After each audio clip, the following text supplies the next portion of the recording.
자, 고린도 전서 전체적인 계획을 한번 설명해 보겠습니다. 자, 들어보세요.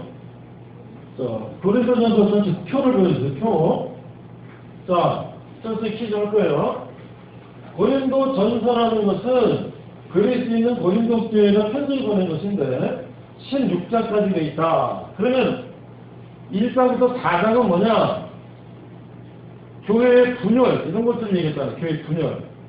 그래서 나는 바울파다, 나는 아볼로파다, 나는 뭐 베드로파다, 뭐 이런 식으로 표가 갈라져서 그런 문제를 바울이 선생님 듣고, 아니 너희들 어떻게 그렇게 분열이 되면 되냐? 내가 세례 준 사람은 딱 한 사람인데 너희들이 내 파라니 그게 말이 되는 거냐? 이런 말씀하셨고요. 그리고 나를 본받으라.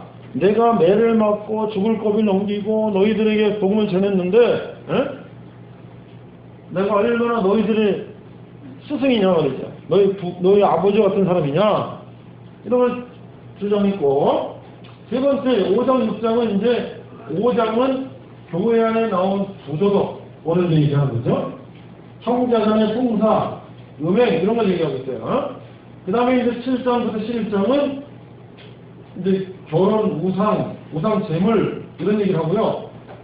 16장까지 11장, 16장은 여러 가지 이제 교회 안에 일어나는 일들을 하나하나 설명하고 있어요. 그러니까 오늘날 우리가 봐도 이 내용들은 하나도 우리가 이상할 것이 없는, 우리가 오늘날도 새겨 들을 것이 있다는 것이죠. 오늘 제가 특별히 준비한 것은 성적인 문제. 20대 여러분들이 성적인 문제는 뭐가 있을까요? 뭐 여자친구랑 뭐 어떤 관계 뭐 이런 것들은 뭐 그냥 있을 수 있는 일인데, 오늘날 우리 젊은이들한테 가장 위험한 문제, 동성애에 관련된 문제를 오늘 제가 좀 집중적으로 얘기를 할 거예요. 자, 오늘은 주로 뭐예요? 성적인 문제, 결혼에 대한 문제, 이런 것들을 오늘 얘기를 할 겁니다. 자, 교회라는 것은 무엇이냐? 교회가 생존하는 것은 순전함과 진실함. 여러분들 교회에서 뭐 나쁜 짓 하러 가르치는 거 없죠?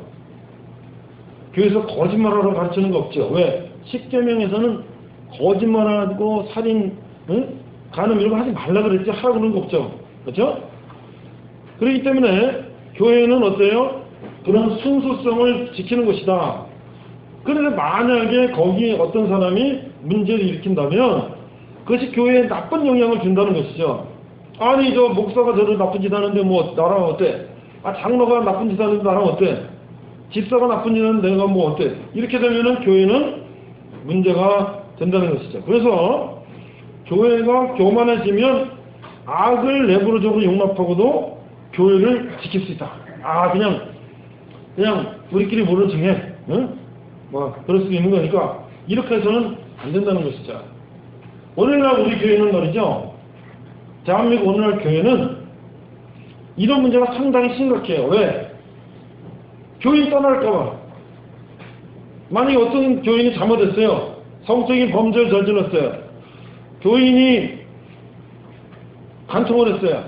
그러면 교회에서 하지 마라, 안 된다 하고 그 사람한테 경고를 하고 계속 그렇게 하면 당신은 우리 교회에서 내쫓는다 이렇게 돼야 되는데요.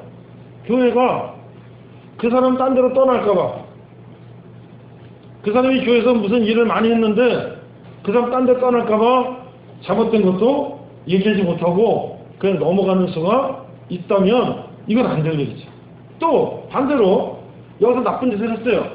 그 자기가 얼굴이 그걸 드러내고 교회 다닐 수 없으니까 이 교회에서 슬쩍 그만두고 딴 교회 가서 그냥 아무 일 없듯이 신앙생활 한다면 그게 과연 회개가 제대로 되고 제대로 이게 징계가 제대로 되느냐 말이죠. 그 하나님은 다 아시죠. 나는 사람들을 속이고 나쁘게 된 거를 그냥 모른 척하고 딴 데 가서 그렇게 아무 일 없었는지 하지만 하나님은 다 알고 계신다는 거예요. 그래서 우리가 이런 부분들을 교회에서 정확하게 얘기하고 회개하고 반성해야 된다는 것이죠. 9절, 내가 너희에게 쓴 편지에 음행하는 자들을 사귀지 말라 할 거니와, 이 말은 이 세상에 음행하는 자들이나 탐하는 자들이나 속여 빼앗는 자들이나 우상 숭배하는 자들을 도무지 사귀지 말라 하는 것이 아니니, 만일 그리하려면 너희가 세상 밖으로 나갈 것이다. 11절은 같이 한번 읽어봐요. 시작. 이제 내가 너에게 쓴 것은 만일 어떤 형제나 일컫는 자가 음행하거나 탐욕을 부리거나 우상 숭배를 하거나 모욕하거나 술 취하거나 속여 빼앗거든 사귀지도 말고 그런 자와는 함께 먹지도 말라 하매나. 알겠죠? 12절 13절이 이렇게 돼 있어요. 밖에 있는 사람들, 밖이 어디 밖이에요? 교회 밖에 있는 사람들에 대해서는 내게 무슨 상관이 있으려마는 교회 안에 있는 사람들이야 너희가 판단하지 아니하랴. 그렇죠? 아니, 우리 교회 밖에 있는 사람이 이 성적인 나쁜 행동을 했어요.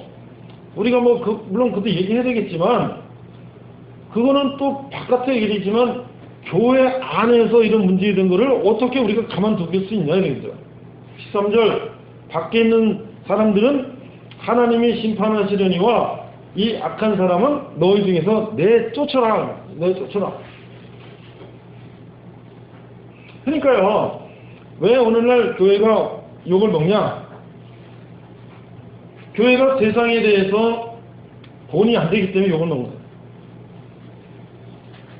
여러분이 군대 오기 전에 교회에 대해서 좀 부정적으로 생각하는 사람들은 교회의 문제점이라는 것을 듣고서 그걸 가지고 교회를 부정적으로 생각하는 거 아니겠어요? 그러니까 교회가 세상에서 본이 돼야 된다는 것이죠. 그렇죠? 그리고 이 바깥 세상은 우리가 판단 안 해도 하나님께서 다 판단하실 거란 말이죠. 그러나 교회 안에 어떤 사람이, 여러분들 누룩이라는 거 알아요? 누룩이 뭐예요? 이스트라는 게 이제 빵을 밀가루 반죽해서 이 누룩을 섞어서 반죽해갖고 놔두면 어떻게 됩니까? 부풀어 오르죠. 빵을 누룩 없이 그냥 하면은 딱딱한 빵이 되는데 부풀어 올라서 이게 부들부들하게 되는 거잖아요. 그 누룩이라는 거 조금만 넣어도 밀가루에 부풀어 오른단 말이에요. 이 범죄라고 하는 것은, 죄악이라는 것은 마음속에 이만큼만 들어와도 이게 부풀어 오른다는 거예요. 내가 지금 동성애 얘기를 인터넷에서 찾아가지고 여러분들과 함께 이 동성애 문제를 살펴볼 거예요. 그런데 이 문제도 말이죠, 사실은 사소한 데부터 시작이 돼가지고 내가 그를 딱 유혹을 끊지 못하고 거기에 자꾸 휩쓸려 갔을 때 내가 돌이킬 수 없는, 내 인생에 돌이킬 수 없는, 예를 들면 내가 에이즈에 걸렸다거나 내 인생이 완전히 망가져가지고 다시는 돌아올 수 없는 그런 강을 건너버릴 수가 있다는 것이죠. 그렇기 때문에 교회 안에서 자그마한 죄악이라든지 자그마한 범죄라도 우리는 그것을 단호하게 회개하고 징계하고 그것을 잘라내야 된다는 거죠. 자, 그러면 한번 인터넷에 내가 찾은 거를 한번 보겠습니다.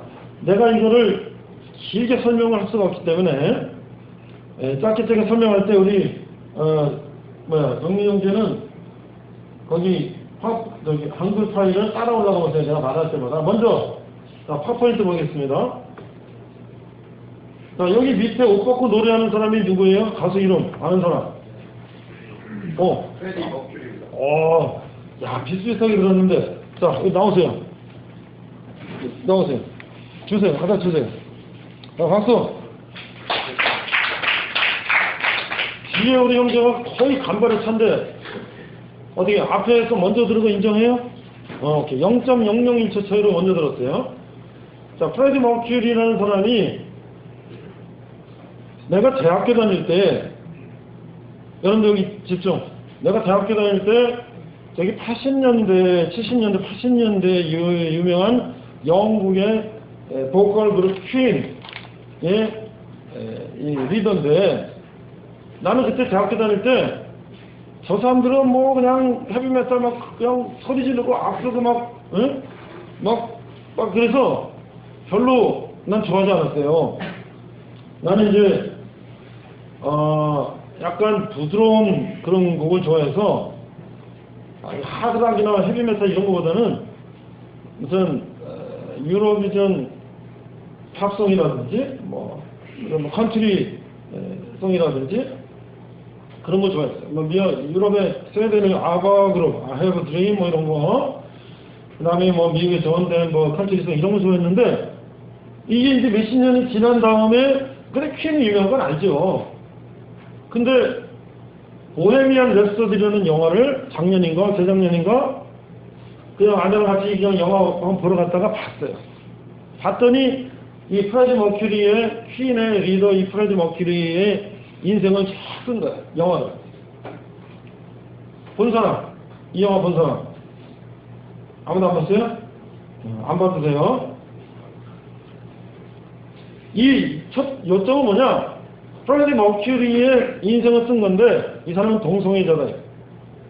이 사람은 영국으로 이민 온 탄자니아가 아프리카계의 이민자인데 음악의 천재성을 가지고 있어요. 그러니까 작곡하고 노래하고 하다가 자기가 이제 그룹을 결성했어요. 그래서 세계적으로 유명한 사람이 됐는데, 이 사람 마음속에 동성애적인 요소가 있었어요. 그런데 어떤 그 제작자로 참여한 사람이, 남자가 등치도 있던 사람이 동성애자였어요. 결국은 이 사람이 그 사람과 관계를 맺으면서 나중에 알고 보니까 그 사람한테 이용당한 거예요. 그래가지고 결국은 팀에서 솔로로 자기가 나와가지고 막 하다가 또 잘 안 되고 막 그래가지고 나중에 에이즈에 걸려서 죽었어요. 그 동성애자 남자한테 이용당하고 자기도 병 걸려 죽고. 그래서 저게 저런 영화였구나. 자, 그런데 많은 사람들은 저 프레디 머큐리가 너무 불쌍하고 너무 그렇다. 물론 불쌍하죠. 그리고 그 인생이 뭐 어떻다 그러는데요. 만약에 이 사람이 그런 동성을 하지 않고 정상적인 삶을 살았다면 아마 지금 뭐 한 70 정도 되지 않았을까? 60, 70? 근데 지금도 얼마든지 세계적으로 유명한 가수로 활동할 수 있을 텐데 젊은 나이에 에이즈로 죽었단 말이에요. 저희 만화가 있어요. 만화. 어느 동성애자의 양심고백. 오늘 인터넷에서 내가 여러분에게 소개하는 이 내용은 김정현이라는 실명을 자기가 밝혔어요. 인터넷에. 그 사람이 지금 내가 한글 파일로 가져온 거를 동성애 방지 캠페인하는 단체에서 저걸 만화를 해가지고요. 내가 저것도 몇 년 전에 한 80건인가 100건을 얻어가지고 사흘간에 다 나눠줬어요. 부대 허락 받고 도장 찍어서 다 나눠줬는데 지금 보니까 없어요. 근데 인터넷 다시 들어보니까 1,000원에 3권 이게 살 수 있더라고. 다시 내가 좀 사가지고 다시 교회 허락 받고 부대 허락 받고 여러분한테 좀 나눠줬으면 좋겠는데, 자, 이걸 한번 보겠습니다. 여기 저거 뭐예요? 서울시정이 동성애 축제 벌이는 거를 반대하는 집회 사람들이에요. 이거는 뭐 오른쪽 아래는 뭘까요? 오른쪽 아래는 무슨 그림일까요? 에이즈 환자. 자, 한글 파일 열어주시고요. 질문. 내 주위에 동성애 하는 사람을 내가 본 적이 있거나 들은 적이 있다. 손 내리세요. 내 주위에 뭐 그런데 난 전혀 그런 사람을 들은 적도 본 적도 없다. 그러면 손 안 드서는 뭐예요? 반반. 자, 한글 파일 3페이지. 이 사람은요, 김정현이라는 사람은 이렇게 얘기를 합니다. 초등학교 때 동성애를 느꼈는데 이 사람이 그렇게 된 것은 가정의 환경에 영향이 있어요. 누나들이 있는데 누나들하고 어렸을 때 소꿉장난하면서 자기가 여성성에 대한 어떤 그런 영향을 많이 받았어요. 여러분들 여러분 같은 남자, 나나 여러분 같은 사람들은 어때요? 어렸을 때 남자 같은 놀이하고 칼싸움하고 뭐하고 이제 그런 거 하지? 어렸을 때 이 소꿉장난하고, 물론 소꿉장난은 남자 역할하지. 인형 가지고 놀고 이런 거는 옛날에 할머니들이 그런 말해요. 이놈 고추 떨어진다. 응? 사내님이 그런 거 아니야. 나가서 뛰어놀아야지. 그게 그냥 한 말이 아니라 이걸 봤을 때 그게 상당히 큰 영향을 줄 수 있다는 거예요. 첫 번째, 식성이라는 말도 처음 들었어요. 내가 이걸 몇 년 전에 이걸 보고 망을 보고서 내가 처음 알았는데, 우리 남자들은요, 남자와 여자는 정상적인 사랑을 하면 우리가 나름대로 이상형을 갖고 있죠. 나는 어떤 이상형이 있다. 여성에 대해서 손 들어보세요. 나는 이상형이 없다. 내가 지금 물어보는 거 잘 대답해 보세요. 남자들은 여성이 이상형이 있어요. 나는 뭐 영화배우 누구 같은 사람, 난 탤런트 누구 같은 사람 뭐 있는데, 그런 사람을 만나게 되면 사랑이 싹트고 같이 사랑하고 싶죠. 그런데 모든 사람이 다 내 이상형으로 결혼하는 거 아니잖아요. 좀 이상형이 좀 달라도 만났는데 사랑이 생기면 어때요? 그 사람하고 결혼할 수도 있는 거예요. 그런데 이 동성애자들은 뭐냐면 자기 나름대로 어렸을 때 영향을 받은 그런 스타일을 그대로 고집한다는 거예요. 뚱뚱한 사람, 근육질 사람, 털이 많은 사람, 중년, 이런 식으로 특정한 어떤 사람에 대해서 자기가 관심을 갖게 되면 계속 그 사람만 찾게 된다는 거예요. 이게 바로 뭐냐면 이들이 말하는 식성이라는 거라는 거예요. 자, 자세한 건 여러분들이 뭐 관심을 많이 있어서 이거 찾아보고요.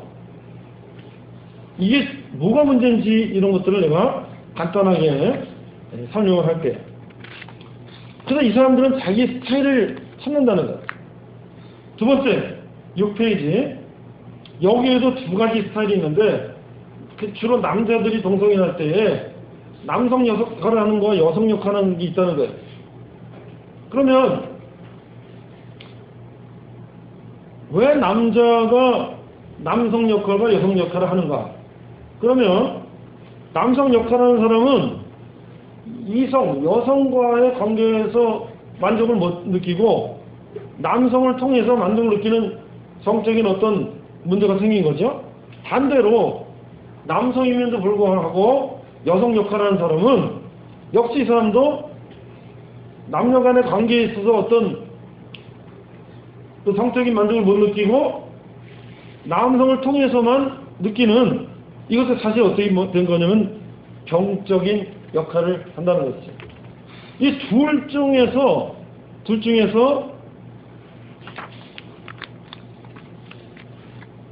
누가 남성 역할하고 누가 여성 역할을 하는가도 자기들끼리 이제 정한다는 거예요. 세 번째, 지금 이 사람이 어렸을 때 누나들 쓰면서 살아가지고 그런 영향을 받았다 그랬죠. 자, 이 청년이 동성애 이런 것을 배우는 경우가 많은 경우가 이런 사우나 같은 데서 그런 영향을 받는다는 거예요.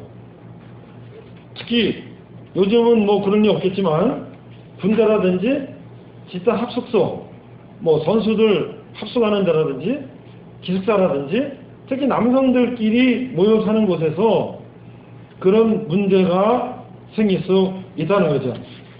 그런데 남자들끼리 있는데 젊은 나이에 이제 성욕이 불붙고 하니까 그냥 뭐 이렇게라도 좀 성욕을 풀자 하고 호기심으로 시작했다가 그것을 벗어나지 못한다는 거죠.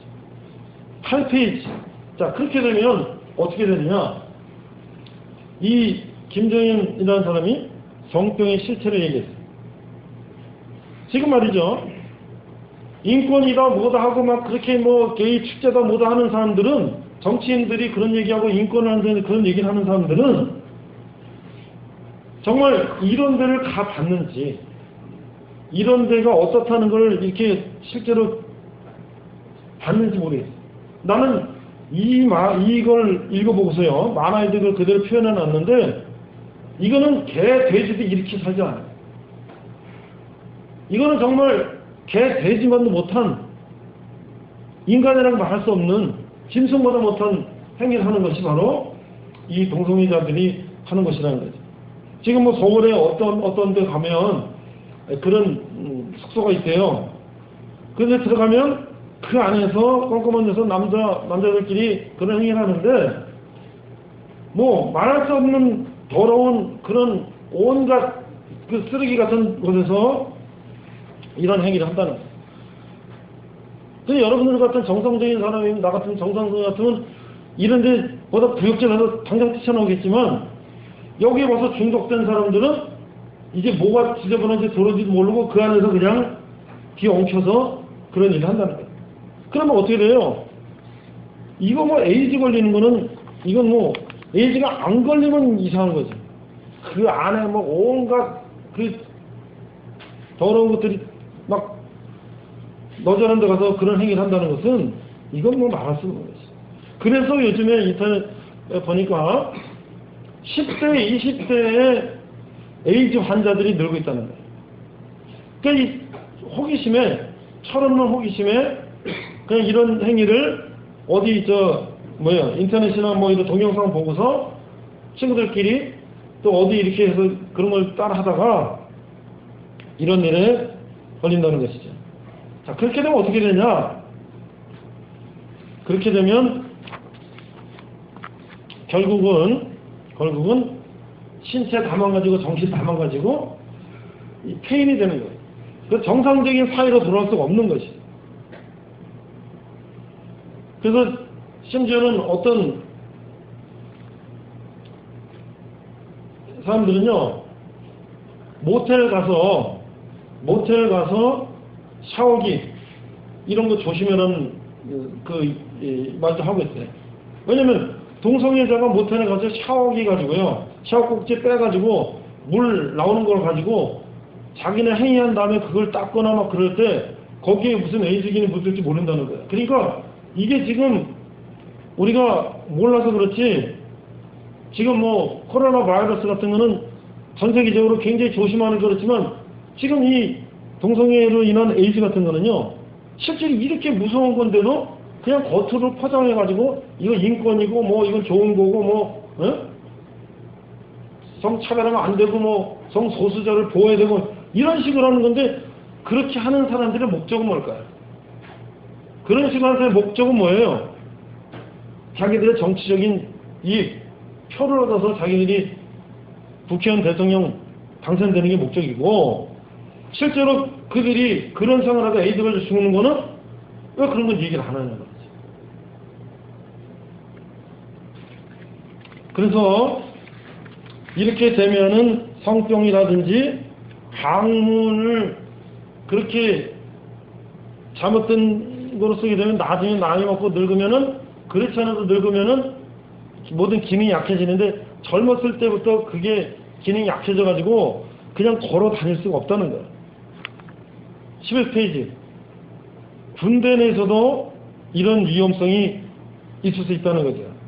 지금이야 이제 독립생활관하고 뭐 여러 가지로 이제 옛날에 침상같이 그냥 따다다닥 붙어 잘 때는 옆에서 이렇게 막 건드리기도 했지만, 지금은 다 침대 떨어져 있으니까 덜하지만, 그래도 군대라는 특성상 이런 걸 조심해야 된다는 것이죠. 그래서 어떻게 치료하느냐? 결국은 정신적인 치료, 육체적인 치료를 다 했을 때 이게 회복할 수 있다는 거예요. 그래서 내가 만약에 그런 문제가 있다면 그런 병원이나 상담하는 데 가서 정치적, 육체적 치료를 받고 그를 회복할 수 있다는 거예요. 그래서 지금 미국에서는 12쪽 8번 미국에서의 동성애자 치료. 자, 여기 중요한 얘기가 있어요. 동성애는 치료될 수 없으며 정신장애 목록에서 삭제되었다고 말합니다. 이 8번 미국의 동성애 치료 11쪽, 12쪽 이렇게 설명하고 있어요. 동성애들은 뭐냐면 이거는 정신장애가 아니라 이거는 타고날 때부터 그래 된 거다라고 얘기를 하는데 실제로 뭐냐면 미국의 1970년대에 이 게이들이요.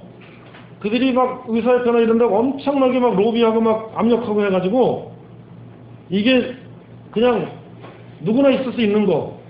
정신병이 아니라 누구나 있을 수 있는 거라고 그거를 막 욕을 해가지고 정신장애라는 거에서 빠졌다는 거예요. 그래서 이게 1973년에 정신질환에서 빠져가지고 그대로 그냥 이게 자연스러운 거로 되어버렸다는 거예요. 그러나 실제로 그 사이에 1021건의 동성애 치료라는 것이 있었다는 거. 치료가 있었다는 건 뭐야? 문제가 있으니까 치료할 거 아니에요? 그런 자료가 다 빠졌다는 거예요. 그러니까 우리가 그냥 인터넷에 떠드는 것만 아 이게 다 좋은 거다 이렇게 생각할 수가 없는 거예요. 그 실제가 뭔지를 우리가 알아야 된다는 것이죠. 그래서 우리 많은 사람들은 그냥 인권 얘기하고 그러니까 아 그럼 인권을 하는 거니까 뭐 문제 없어. 근데 그것이 아니라 이거는 의학적으로도 문제가 있고 그다음 사회적으로 문제가 있고 개인적으로도 문제가 있다는 것이죠. 여러분들이 우리가 정치인들이나 뭐 이런 사람들이 하는 말을 그냥 그 말을 그냥 그대로 우리한테 뭐 좋은 거 해준다 그러니까 아 좋은 건가 보다. 우리한테 뭐 준다니까 좋은 건가 보다. 그게 아니라는 것이죠. 우리는 과연 이게 우리한테 어떤 문제가 있는 것인가, 우리 사회에 어떤 문제가 있는 것인가를 우리가 정확히 알아야 된다는 것입니다. 여러분들, 우리는 말이죠. 우리는 나도 20대를 살았는데 여러분 같은 20대는요. 몸에 그냥 엄청나게 막 혈기가 왕성하니까 항상 어때요? 옛날 같으면은 10대 와서 결혼할까 아이를 놔두고 몇씩 낳지. 근데 지금은 또 결혼이 또 늦어졌잖아요. 뭐 30 넘어서 결혼하잖아. 그쵸? 그러니까 그 결혼을 하고 애를 낳고 다 결혼 생활을 할 나이가 혼자 사니까 얼마나 여러 가지로 애로사항이 많겠어요. 그러니까 그 왕성한 욕구를 해소할 수가 없어가지고 상당히 여러 가지 이제 그런 문제가 야기될 수가 있는데, 그러나 우리가 그렇다고 해서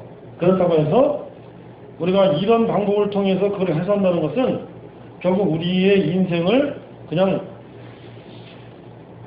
완전히 망치는 그런 걸로 간다는 것이죠. 이제 결혼 얘기를, 이제 정상적인 결혼 얘기를 해볼 거예요. 7장 1절에서 16절 한번 보겠습니다. 자, 그럼 정상적인 결혼이라는 건 무엇이냐? 우리 바울 선생님은 고린도서 7장에서 정상적인 결혼 생활을 얘기했어요. 자, 여러분들 7장 1절부터 5절 한번 읽어볼까요? 자, 바울 선생님이 이렇게 했습니다. 너희가 쓴 문제에 대하여 말하면 남자가 여자를 가까이 아니함이 좋으나 음행을 피하기 위하여 남자마다 자기 아내를 두고 여자마다 자기 남편을 두라. 남편은 그 아내에 대해 의문을 다하고 아내도 그 남편에게 그렇게 할지라. 아내는 자기 몸을 주장하지 못하고 오직 그 남편이 하며 남편도 그와 같이 자기 몸을 주장하지 못하고 오직 그 아내가 하나니 서로 분방하지 마라. 분방이라는 방을 따로 쓰지 말라는 거예요. 다만 기도할 틈을 얻기 위하여 합의상 얼마 동안 하되 다시 합하라. 이는 너희가 절제 못함으로 말미암아 사탄이 너희를 시험하지 못하게 하려 함이라. 자, 이게 무슨 얘기냐? 여러분들이 젊을 때 그런 욕구를 해소하기 위해서 포르노 동영상이나 뭐 그런 거를 이제 본단 말이에요. 나도 어렸을 때 우리 기지천 파주에 살아서 그 미국 무대 슬라나 뭐 플레이보이나 이런 것들이 있었어요. 그 나도 이제 봤어요. 호기심으로. 그러면 우리가 어렸을 때의 그 생각으로는요, 거기 나온 사진이나 그런 행위가 진짜인 줄 알아? 진짜죠. 여러분 생각해 보세요.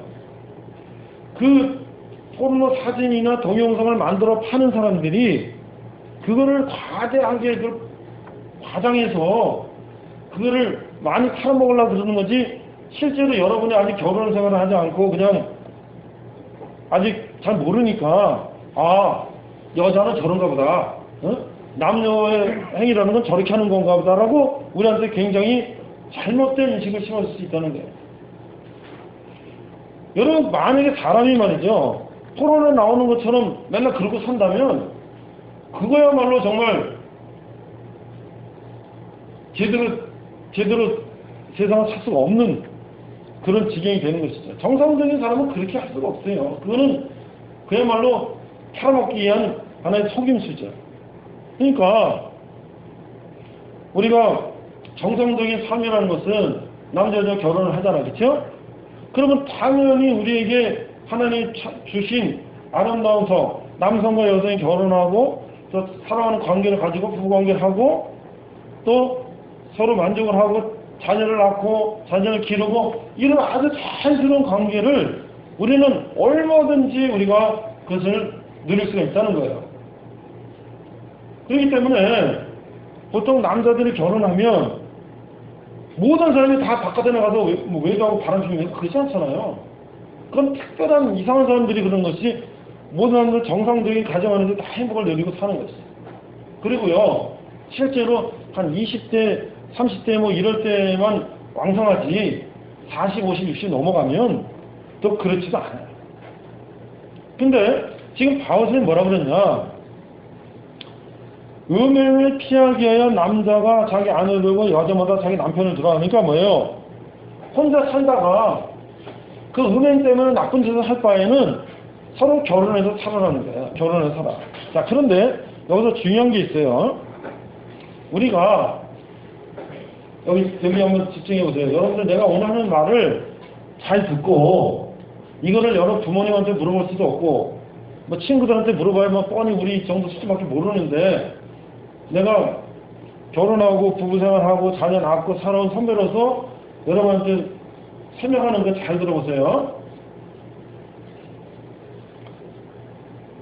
아내는 자기 몸을 주장하지 못하고, 자, 3절, 남편은 그 아내에게 의무를 다하고 아내도 그 남편에게 그렇게 할지라. 이게 뭐예요? 남편은 아내에게 의무를 다한다는 게 없으니까요. 여러분, 바이오리듬이 달라요.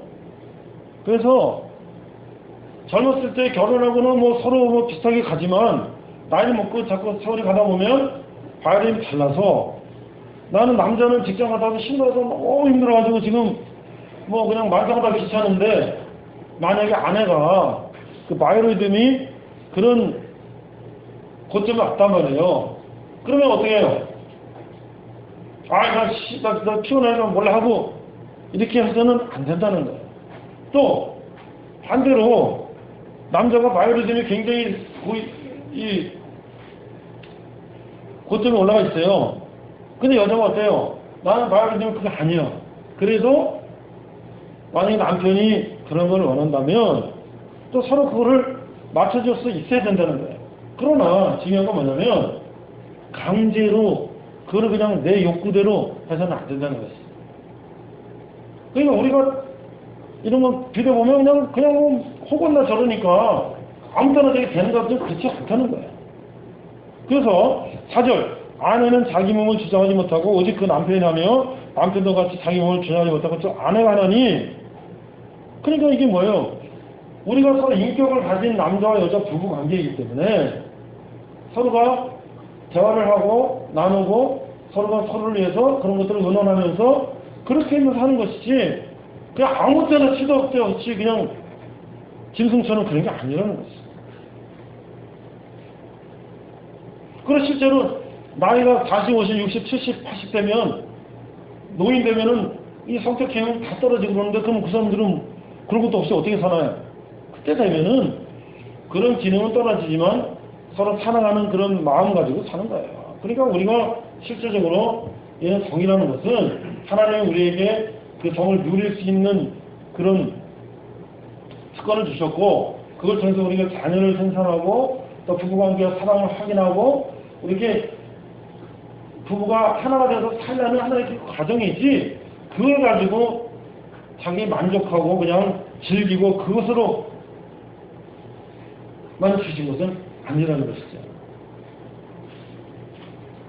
우리가 정상적인 어떤 그런 관계 속에서 얼마든지 행복한 성을 부부가 누릴 수가 있고, 그걸 통해서 얼마나 많은 좋은 사랑을 느낄 수가 있는데, 지금 우리는 그걸 팔아먹기 위해서 여러 가지로 그걸 과장되고 포장되고 막 왜곡되게 선전한 거에 우리가 넘어가서 거기에 빠져가지고 하면 안 된다는 것이죠.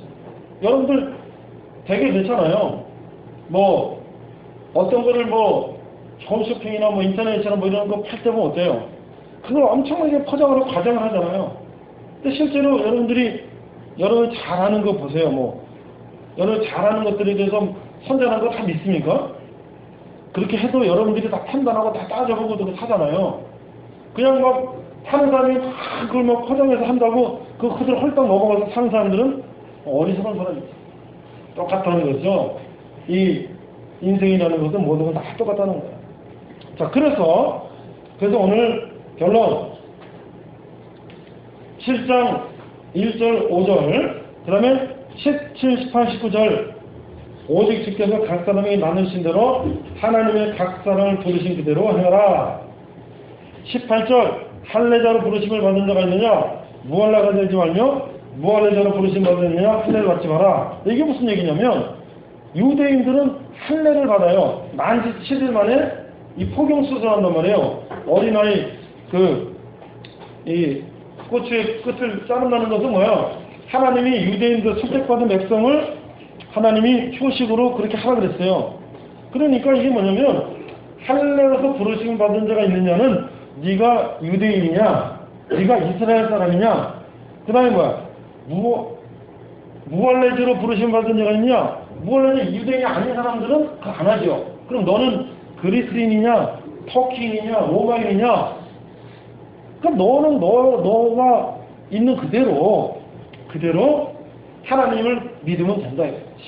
19절 할례를 받은 것도 아무것도 아니요 할례 받지 아니한 것도 아무것도 아니로되 오직 하나님의 계명을 지킬 따름이다. 이게 뭐예요? 우리가 한국 사람이냐 미국 사람이냐 어느 나라 사람이냐 그게 중요한 것이 아니고요. 우리가 부자냐 가난하냐 그런 것도 중요한 것이 아니고요. 우리가 남자냐 여자냐 그런 게 중요한 것도 아니고요. 우리가 많이 배웠냐 못 배웠냐 그것도 중요한 것이 아니고 누구든지 하나님 앞에 나가서 하나님의 계명을 지키고 하나님의 말씀대로 살면 그는 하나님의 자녀가 된다라는 것이죠. 그래서 20절 각 사람은 부르심을 받은 그대로 지내라. 주 안에서 부르심을 자는 종이라도 주께 자유인이요 그같이 자유 있을 때 부르심을 받은 자는 그때 종이니라. 너희는 값으로 사신 것이니 사람들의 종이 되지 말라. 형제 너는 각각 부르심을 받은 그대로 하나님과 함께 거하라. 그리고 23절 무슨 일을 하든지 마음을 다하여 주께 하듯 하고 사람에게 하듯 하지 말라 하는 것이죠. 오늘 결론 오늘 아까 표에서 얘기한 결론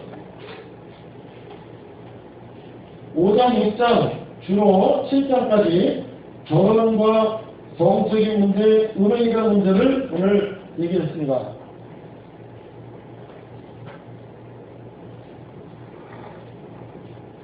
우리 직장에 다닐 때 심의를 조직했는데 거기에 한 형제가 있었어요. 우리 형제가 자취를 했어요. 지방에서 올라와가지고 우리 회사 서울역에 있었는데 자취했는데 그 형제가 자취방에서 이제 그 뒤에 대학교가 있어요. 그래서 바람 쐬러 왔다 갔다 하다가 호기심에 이제 어떤 여자가 자취하는 데가 있었나 봐요. 거기를 어떻게 보다가 그냥 자기도 모르게 이렇게 들어가서